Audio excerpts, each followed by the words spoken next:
and the police pull him over. Policeman gets Heisenberg out of the car and says to him, "Sir, do you know how fast you were going?" And Heisenberg says, "No, but I know exactly where I was." Good, yeah, you're a good audience, you see. Anyone who's sitting there now, why did they laugh me? That's not funny. You shouldn't have to explain a joke, I know, but the point is, you know, because he knew exactly where he was, it meant there was an uncertainty about the different values that his speed could have been. So it could be in a whole range of different values. So here's the follow-up to the joke. The police officer says, "You were going 200 kilometers per hour." And Heisenberg goes, "God, now we're lost." Getting that one, yes, exactly. So, because we now know how fast he was going, he's lost information about his position. There's a third bit to the joke, you can ask me the questions for that one, but Schrodinger happens to be in the back of the car, so,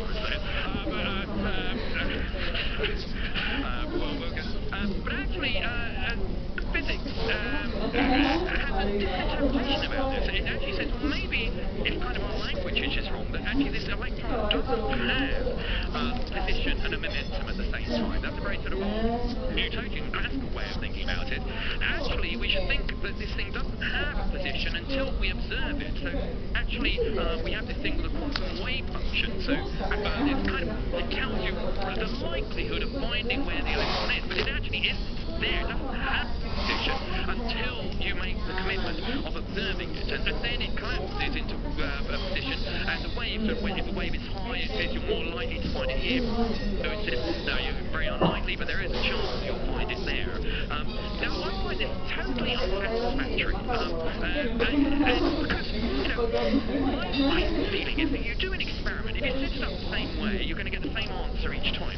This is, no, you're just not going to know. You can set up the same experiment, do it over and over again, and each time you do it, the electron can do something completely different. So there's no determinism here, no mechanism which is going to say when this thing is going, where it's going to be. And actually, this control, it's the same sort of mechanism which is at the heart of explaining the radiation of this uranium. So actually, I know quite a lot about the momentum of the bound particles inside the nucleus of the uranium, which means I know very less about the position. The position can be on a whole range of possibilities, and when we observe it, sometimes that position can be, most of the times it's still inside, and sometimes it can be outside, this thing called tunneling, and then it radiates. So this kind of undeterminism is actually at the heart of explaining the radiation. But I just cannot believe there isn't something that we haven't found yet, something that will tell us when it's going to do that. I mean, is it genuinely something that we cannot know? Or is it just that physicists have given up and it's, you know, this theory works very well, so why do we need to bother? Because it tells us everything we need to know. And I'm not alone in thinking that surely this is actually not genuinely something we don't know, it's just that we haven't had the revolution which will give us the mechanism. And was certainly a believer in this being not the final answer. He wrote very famously, "Quantum mechanics is very impressive, but an inner voice tells me that it is the real thing. The theory produces a good deal, but it hardly brings us closer to the secret of the old one. I am at all events convinced that he does not play dice." And it's certainly true that theory is probably one of the most well-tested theories that we have on the scientific books. You know, to use this theory of probability in quantum physics, it's good enough for nearly everything you want to do. But surely there's something going on inside this uranium which is controlling when it's going to radiate. No, of course, that this mechanism, if it exists, is a very weird one. The idea of entanglement has made us understand that it won't be kind of localized inside the uranium. It will be something which actually expands the whole universe, which is controlling the decision about when this is going to radiate or not. But it is a mechanism. Maybe there isn't, and maybe this is genuinely something we cannot know. Now, I said that I was going to kind of tease out a little bit of the unknown for the idea of religion and God, and so I'm interested to talk to some scientists who are actually religious and see, you know, how did they marry up their ideas of doing science and religion. And the person I took on my journey to the edge of the quantum world is actually an interesting scientist. It's John Polkinghorne. John Polkinghorne, a quantum physicist, trained with the best, trained with Feynman, Dirac, can't ask for better teachers than those two, But then halfway through his career, he decided he wanted to be ordained as a priest in the Church of England. He kind of referred to himself as kind of like a vegetarian butcher. But I was against it because, for me, actually it was quite remarkable how many of the scientists I talked to had some sort of religion. But I think there are two sorts of religious scientists. There are the deists and the theists. The deists are those who say, for example, one of them says, well, where did all of this stuff come from? Who created all of this, this table, this dice, the pendulum? Where did it all come from? And many scientists we just do not know the answer to that. We don't know the answer to that. And some people will call the answer to that unknown. Look, I don't know the answer, and I'm just going to call that the God which created it. And we might find out more about what that God is, but that's what I'm calling God. And now I'm a scientist, and I do my science, and I don't think this thing acts in the world and changes it. So those are the deists. And I think probably Einstein, when he talks about God, is thinking more about that kind of idea of the unknown. But probably God is slightly more interesting because he's a theist. These are people who believe that their God actually acts in the world and transforms it and changes it, and that maybe you can actually help influence this God to change the world.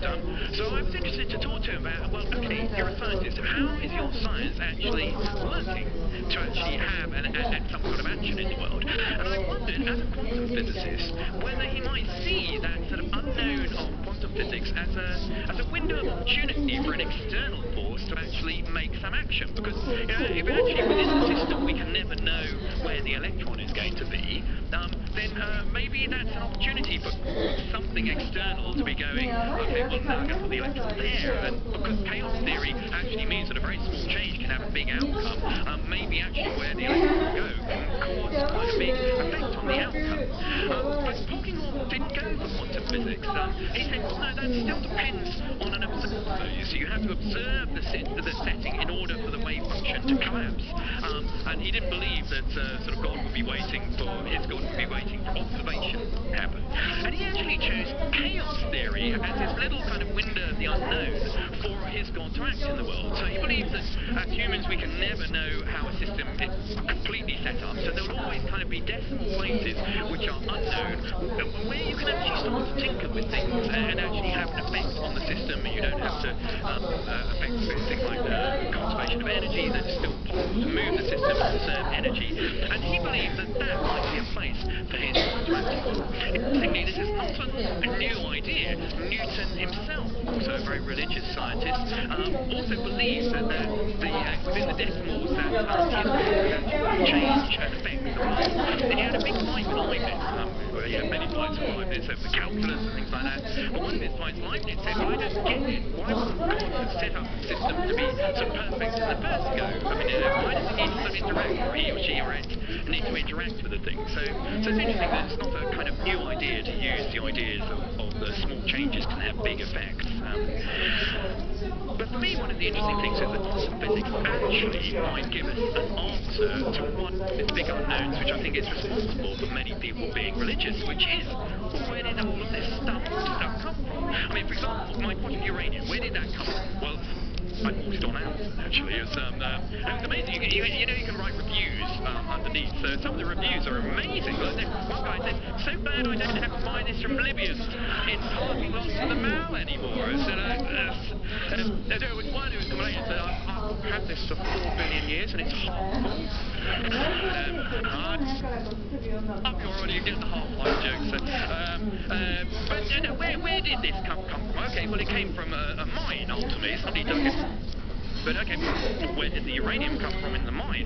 Well, we now know that uranium had to be created inside a supernova, crushing all of these particles together to fuse them into this very heavy atom. But then where did all of those electrons, the protons and the neutrons come, which slam together?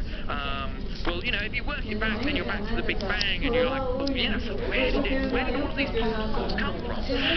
Well, it's possible that quantum physics might have an answer, because Heisenberg's uncertainty principle applies to different sorts of measurements. I've told you the one about position and momentum, but there are other things which are bound together in a kind of